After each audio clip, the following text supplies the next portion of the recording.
I was 30 years old when I finally got the text that changed everything. My mother, the woman who abandoned me at O'Hare Airport when I was 13, now needed my help.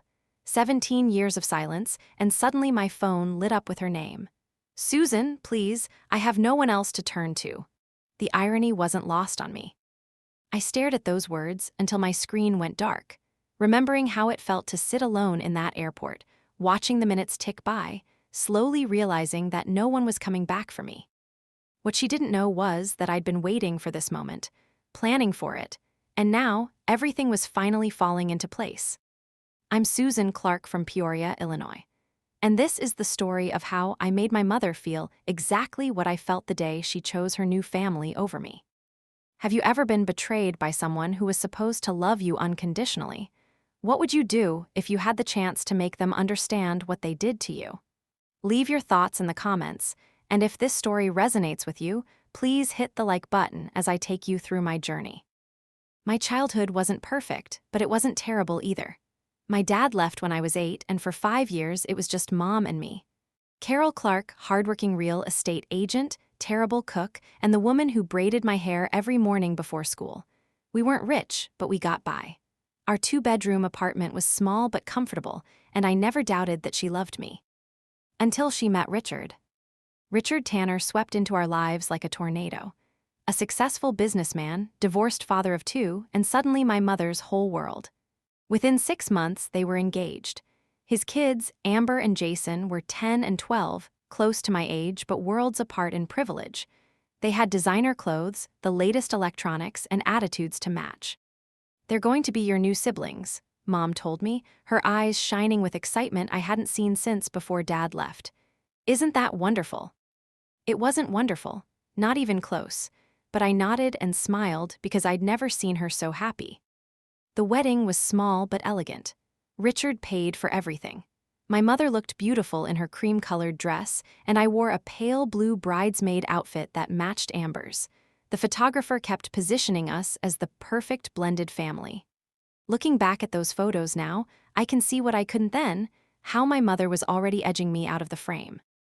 3 months after the wedding, Richard announced a surprise family vacation to a luxury resort in the Bahamas.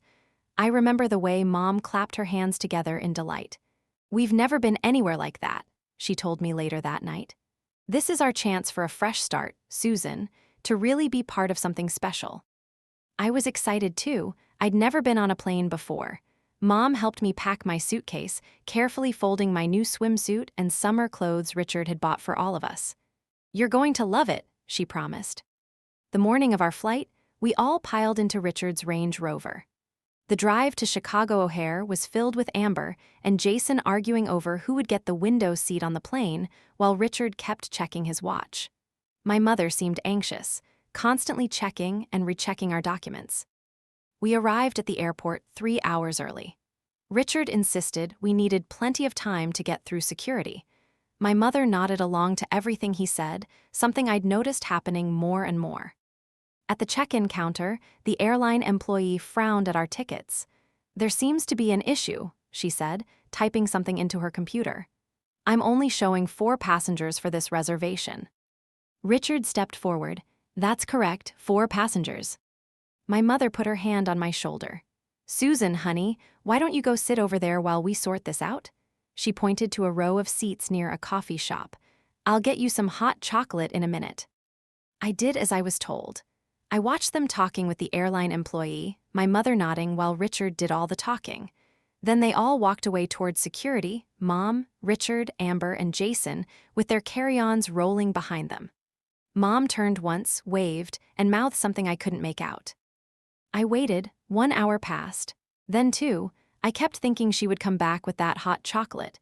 The airport got busier, then quieter as flights departed. I was too scared to move from that spot. A cleaning lady finally asked if I was lost. When I explained I was waiting for my mom, she called security. The airport police tried calling my mother's cell phone. No answer. They called Richard. No answer. By evening, they'd contacted local police in Peoria, who eventually reached my father. He was living in Milwaukee with his new girlfriend. He came to get me the next day, looking as bewildered as I felt. "I don't understand," he kept saying. Why would Carol do this? I didn't understand either, not then. It wasn't until 3 days later that my mother called not me, but my father.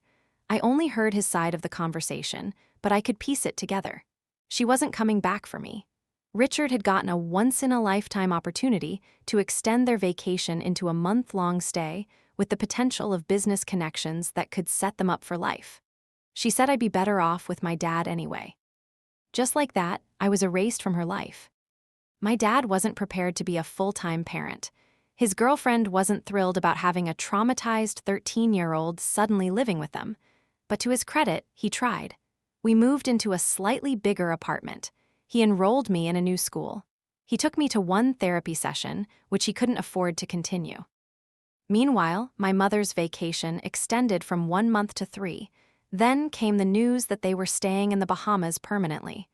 Richard had started a new business venture there. They had a beachfront property. The kids were enrolled in an international school. I got exactly 2 phone calls from my mother that first year. Brief, awkward conversations where she talked about their new life and asked generic questions about mine. No apology, no explanation for why she'd left me sitting in an airport. By the second year, the calls stopped entirely. My teenage years passed in a fog of abandonment and confusion. I was the girl whose mother didn't want her. The girl who wasn't good enough to take to paradise. My dad did his best, but he had his own issues. When I was 16, he lost his job. When I was 17, he started drinking heavily. By 18, I was essentially on my own, working part-time jobs while finishing high school. The summer after graduation, I received a small envelope in the mail. Inside was a check for $5,000 and a note in my mother's handwriting. For college, good luck. No card, no letter, just money and 2 words that felt more like a dismissal than encouragement. I used that money to enroll in community college and rented a tiny studio apartment. I studied accounting, not because I loved it, but because it promised stability, something I desperately craved. I graduated with an associate's degree, then worked my way through a bachelor's program at Illinois State University. Through it all, I kept tabs on my mother from afar. Social media made it easy. Carol Tanner, as she now called herself, had reinvented her life completely. Her Facebook and Instagram accounts showcased a glamorous existence, charity galas, yacht parties, her beautiful children graduating from prestigious schools. I was never mentioned. In her carefully curated online life, I didn't exist. There were nights I cried myself to sleep looking at those pictures. Nights I drafted angry messages I never sent. Nights I fantasized about showing up at one of her fancy parties and exposing her as the mother who abandoned her daughter. But mostly, I worked on building my own life, piece by steady piece. By 25, I had secured a good job at an accounting firm in Chicago. By 28, I was promoted to senior accountant. I dated occasionally, but never let anyone get too close. Trust didn't come easily to me anymore. Then, 2 years ago, I received a friend request that changed everything. Amber Tanner, my former stepsister, wanted to connect. I stared at her profile picture for a long time before accepting. She was beautiful now, polished in that way that comes from privilege and expensive taste. I expected a perfunctory message, maybe some shallow attempt at reconnecting. What I got instead was an apology. Susan, I don't know if you'll even read this, but I need to say I'm sorry. I was a horrible kid to you, and what my dad and your mom did was inexcusable. I've wanted to reach out for years, but didn't know how. I understand if you hate all of us, but I'm hoping maybe we could talk sometime. I didn't respond for a week. When I finally did, I kept it brief. Why now? Her reply came quickly. Because I finally understand what happened, and because things aren't what they seem with the perfect family. We arranged to meet when she came to Chicago for business the following month. I chose a quiet cafe, arriving early so I could watch her walk in. She looked nervous, constantly adjusting her designer handbag as she scanned the room. When she spotted me, there was a moment of hesitation before she approached. "Susan," she said, her voice softer than I remembered. "Thank you for meeting me." I nodded, not trusting myself to speak yet. She sat down across from me, ordered a latte, and then took a deep breath. I don't even know where to start. "The airport," I suggested. "Start with why no one came back for me." Amber's face flushed. That's it, I didn't know, not until years later. My dad told us you'd decided to stay with your father, that it was all arranged beforehand. I was 10, Jason was 12. We believed him. And my mother, what did she say? She went along with it. She still is, completely under my father's control. He makes all the decisions. She nods and smiles. I felt a familiar anger rising. That doesn't excuse what she did. No, it doesn't, Amber agreed. But there's more to the story, Susan. Things got weird after we moved to the Bahamas. Dad became obsessed with appearances, with building this image of the perfect family. Carol, your mom, started drinking a lot. There were arguments behind closed doors, and any mention of you became absolutely forbidden. She pulled out her phone and showed me a photo. It was my mother, but not the glamorous woman from social media.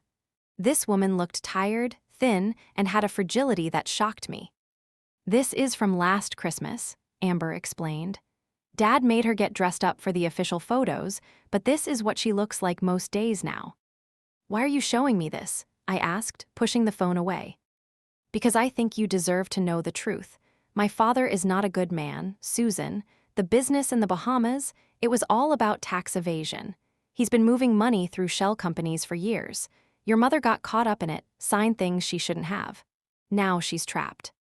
I laughed bitterly. So what? Am I supposed to feel sorry for her? She made her choice.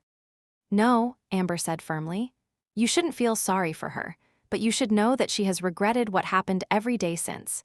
She keeps a photo of you hidden in her jewelry box. I've seen her looking at it when she thinks no one is around. I didn't want to hear this. It was easier to hate my mother when I imagined her living her best life without a thought for me. The idea that she might be suffering from complicated things. Why are you really here, Amber? What do you want from me? She hesitated. I'm getting married next year. I've been doing a lot of thinking about family, about the kind of person I want to be. I can't change what happened, but I thought maybe we could at least talk. Maybe there's a way forward.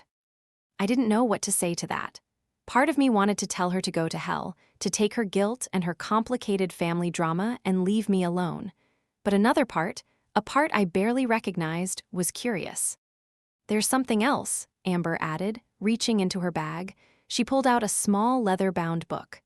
I found this in one of the guest rooms after Mom had been staying there for a few days. It's her journal. I know I shouldn't have read it, but I think you should have it. She slid it across the table. I didn't pick it up. I can't fix what they did to you, she said, standing up. But maybe this will help you understand. My number's in there too, if you ever want to talk again. After she left, I sat staring at the journal for nearly an hour before finally putting it in my bag and leaving. I didn't open it that night, or the next. It sat on my bedside table for a week before curiosity finally won out. What I read changed everything I thought I knew about my mother, and ignited the plan that would eventually bring us to where we are now. The journal entries spanned years, starting before she met Richard. The early pages painted a picture of a lonely woman struggling to make ends meet, worried about her ability to provide for her daughter. When Richard entered the picture, her writing became almost euphoric. Here was a man who could solve all her problems, who promised her a life beyond her wildest dreams. But then came the entries from after the wedding. Richard's controlling nature, the way he subtly criticized her parenting, the comments about how I didn't fit with his vision for their family. The growing pressure to choose between her new husband and her daughter. The entry from the day they left me at the airport made me physically ill. What have I done? Richard says this is for the best, that Susan will be better off with her father, that we can send for her later when we're settled. But the look in her eyes when I walked away, I'll never forget it. He says I'm being dramatic, that kids are resilient, that she'll understand someday when she sees the opportunities this move will create for all of us. I keep telling myself he knows best. He has to, because if he's wrong, then I've committed an unforgivable sin. The entries grew darker after that. Richard's business dealings weren't what he'd claimed. There were money problems, despite the lavish lifestyle they maintained for appearances. My mother started drinking to cope with her guilt and Richard's increasingly volatile temper. There were references to documents she'd signed without reading, to accounts in her name she knew nothing about. And throughout it all, there was regret over what she'd done to me. Birthday entries where she wondered what I was doing, if I was happy, and if I would ever forgive her. Fantasies about reaching out, about explaining, about begging for a second chance. The final entry was from 3 months ago. Richard says we need to liquidate everything before the IRS investigation goes any further. He's talking about moving to a non-extradition country. I don't even recognize my life anymore. All these years of luxury, and it was built on lies. And for what? I lost the only thing that ever truly mattered. Susan, my beautiful girl, wherever you are, I hope you've had a better life than this golden cage I've trapped myself in. I closed the journal, my mind racing. I spent the next day researching Richard Tanner's businesses, using my accounting background to follow the digital breadcrumbs. Amber had been right. His enterprises were elaborately constructed houses of cards, designed to hide money and evade taxes. And my mother's signature was on dozens of documents, making her legally complicit. I called Amber that evening. "I read it," I said when she answered. "Tell me everything you know about your father's businesses." Over the next few weeks, Amber became my unexpected ally. She had been gathering her own evidence for years, suspicious of her father's dealings. Between her insider knowledge and my financial expertise, we pieced together the extent of Richard's fraud and my mother's unwitting involvement. "He's planning to leave her holding the bag," Amber explained during one of our calls. "He's been systematically transferring assets to accounts only he can access. When the IRS closes in, and they will, Mom will be left with nothing but legal problems." "And she has no idea?" I asked. "She suspects something's wrong, but she's too afraid to confront him, and too ashamed to reach out for help." I thought about this for a long time. Part of me felt she deserved whatever was coming. But another part, the part that had read her private thoughts, her regrets, wasn't so sure. "What about Jason?" I asked, wondering about my former stepbrother. "He works for Dad now. He's in on everything. They're thick as thieves." I made my decision then. "I need copies of everything you have. Bank statements, incorporation documents, transfer records, anything with Mom's name on it." "What are you going to do?" Amber asked. "I'm going to give my mother a choice she never gave me." Over the next 6 months, I built my case. I consulted discreetly with a tax attorney friend, hypothetically, of course.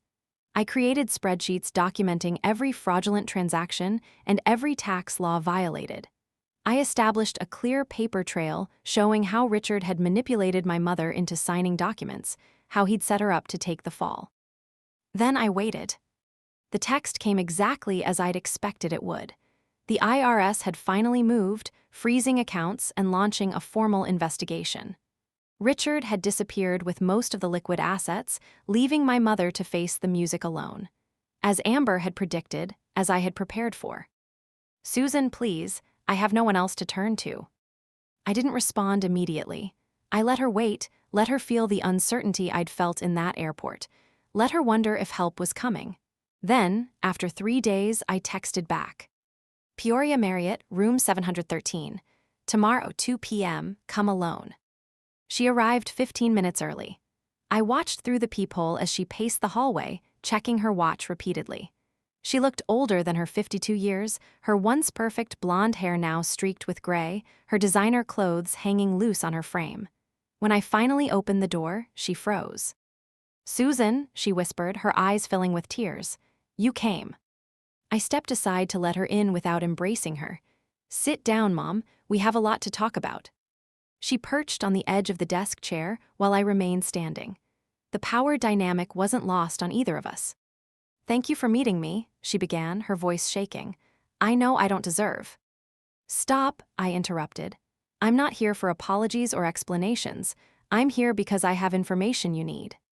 I opened my laptop and turned it toward her. "Richard has been planning this for years.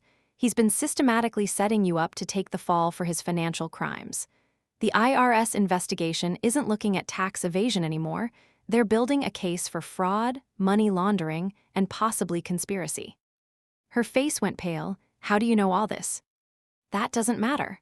What matters is that I have documented evidence that you were an unwitting participant. That Richard deliberately kept you in the dark while using your signature and identity to commit crimes." "Why would you help me?" she asked, confusion clear in her eyes. I looked at her directly. I'm not doing this for you. I'm doing it because I refuse to let him win again. He took you from me once. I won't let him destroy what's left of you now. I explained the options as I saw them.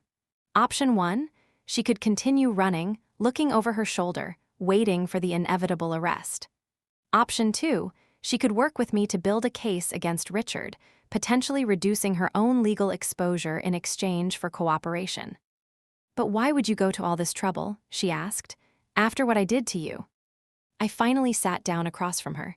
I read your journal, Mom. I know you've regretted what happened, but regret isn't enough, not even close. She looked down at her hands. No, it isn't. Nothing could ever be enough. But this, I said, gesturing to the laptop, this is something I can do, not to fix the past, but to prevent Richard from hurting anyone else, to finally hold him accountable. She was quiet for a long moment. What do you need me to do? Over the next month, we worked together building the case. She provided access to accounts I hadn't been able to reach, filled in gaps in the timeline, and signed affidavits about Richard's manipulations. We met in hotel rooms and quiet cafes, always careful not to be seen together until we were ready. During those meetings, we never discussed the past. We kept our conversations focused on the task at hand, professional and detached. But sometimes I'd catch her watching me with a look of such profound sadness that I had to look away. One evening, as we were finishing up, she hesitantly pulled something from her purse. I've carried this with me every day since I left, she said, sliding a worn photograph across the table. It was me at 12, smiling at the camera, my hair in the braids she used to do every morning. I don't expect forgiveness, Susan. I don't even deserve to ask for it. But I want you to know that not a single day has passed when I haven't thought of you, haven't regretted what I did. I picked up the photo, studying my younger, innocent face. Why didn't you ever try to contact me? Really try, not just send a check. At first, Richard wouldn't allow it. He said it would disrupt our new beginning. Later, when I finally stood up to him about it, he told me you were better off without me, that reaching out would only reopen old wounds. And eventually, I convinced myself he was right, that the kindest thing I could do was to stay away. I put the photo back on the table. He was wrong, and so were you. She nodded, tears streaming down her face. I know that now. 2 weeks later, everything was in place. With my mother's cooperation and Amber's testimony, the federal prosecutors had built an airtight case against Richard. The morning they moved to arrest him at a luxury hotel in Panama, where he'd been hiding, thinking he was beyond reach, I sat with my mother in the office of her attorney. They're offering you a deal, the lawyer explained.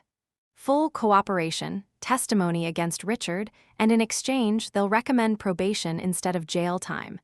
You'll still face significant financial penalties, but you won't serve time. My mother looked at me. What do you think I should do? It was the first time in 17 years she'd asked for my opinion on anything. I think you should take the deal, and then I think you should start over, for real this time. She signed the papers that day. When the news broke about Richard's arrest, it made national headlines. International businessman charged in multi-million-dollar fraud scheme. His perfect image, his carefully constructed life of luxury, all of it crumbled overnight.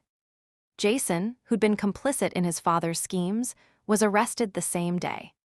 Amber was granted immunity in exchange for her testimony, and my mother became the key witness for the prosecution, her cooperation ensuring Richard would spend years behind bars.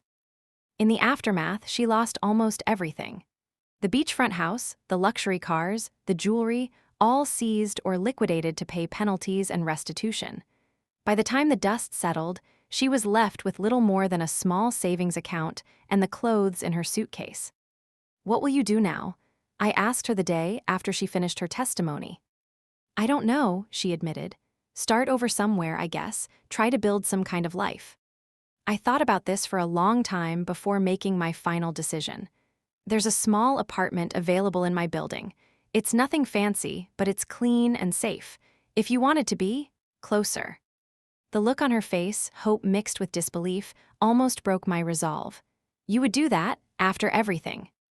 I'm not promising anything, Mom. I'm not saying we'll ever have a normal relationship or that I can forget what happened. but I'm willing to see if there's anything worth salvaging. She moved in a week later. We're taking it slowly. Some days are easier than others. Some days I still feel the hurt and anger so strongly that I can barely look at her. But other days, when I see her trying so hard, when I watch her building a modest new life from scratch, I feel something that might someday become forgiveness. Richard was sentenced to 15 years in federal prison. Jason got 5. The empire they built on lies collapsed completely. And my mother, who once abandoned me for the promise of luxury and status, now lives simply, working as a receptionist at a local doctor's office, attending therapy twice a week, and having Sunday dinner with me every other weekend. Yesterday, as we sat in my small kitchen eating takeout Chinese food, she looked up suddenly and said, "You know, I never thanked you properly." "For what?" I asked. "For saving me, not just from Richard and the legal trouble, but from the person I'd become. You could have let me drown, and no one would have blamed you." I considered this. Maybe I needed to save you to finally save myself. She reached across the table then, hesitantly, and placed her hand over mine. I didn't pull away. The 13-year-old girl abandoned at O'Hare Airport will always be a part of me. The confusion, the hurt, the feeling of not being enough, those scars remain. But they no longer define me.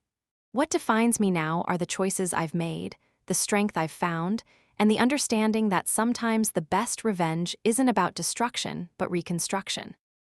My mother thought she could replace me with a more convenient life. Instead, she learned that real love isn't disposable, and real family doesn't leave you behind when something better comes along.